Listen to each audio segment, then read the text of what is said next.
Hi, this is Pete. Welcome to my channel. First of all, many thanks to all of you for the feedback on my review of the Volca drum. In summary, my review was very positive, and now, 28 days later, I must say that I really love this little machine.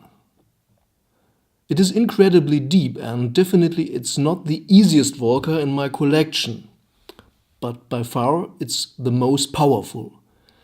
I already learned a lot about programming this machine, but even after 4 weeks of intense experience, I cannot see that the potential is in any way exhausted. My favorite strategy for programming that has evolved so far is to start with some basic patch and then to stepwise modify the sounds and sequences, which transforms the original setting into something different. On the way, I store the most interesting intermediate states, and finally, I have a collection of related programs that I can spontaneously switch to find an interesting order for a track. The programs can also be changed via MIDI or automatically in a program chain.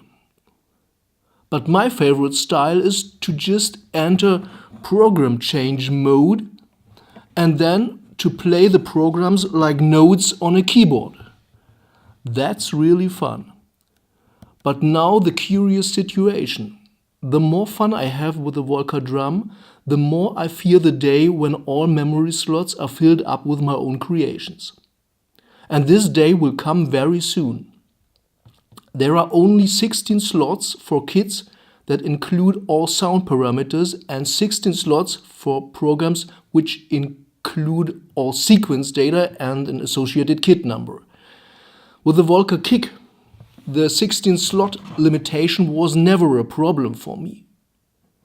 Often a sheet of paper or some photo or an audio note was completely sufficient to quickly reconstruct some sound. This is not so easy with the Volca drum. The sheer number of sound parameters is impressive. 118.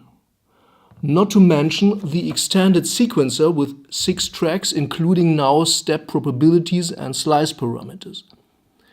Would you try to note all these settings on a sheet of paper? For me, also an external MIDI editor, even if it would exist, would not be a solution. Because MIDI with the Volcas is a one-way street, it would require that you make all parameter adjustments, and I really mean all, within some external piece of software. So I'm back on the computer, and that's not the way I want to make music with the Volcas. Besides that, the current MIDI implementation is not really made for this setting. It uses a 7-bit resolution of values, while many parameters in the Volca drum have 8-bit resolution. This means that for some of the parameters, in particular pitch and tune, the MIDI resolution is too coarse. So there must be another solution. Remarkably, KORG already implemented some solution, namely on the Volca FM.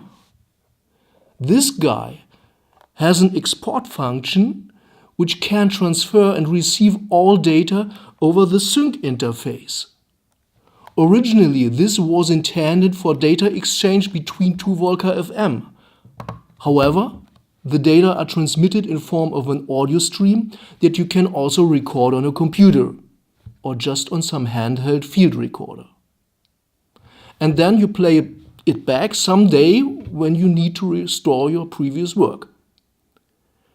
So KORG, here is my petition. Please provide some export function also for the Volca drum.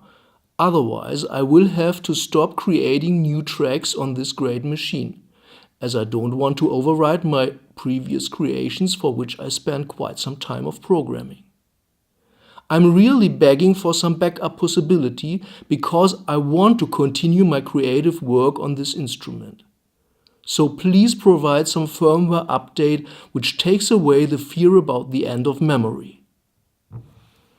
For a little demonstration of this problem, I have recorded a 5-minute jam which already takes 6 memory slots and which I hope you will enjoy in the following. And if you like the whole video, it would be great if you subscribe to my channel. But now it's time to turn the microphone off and just make some noise. Stay tuned.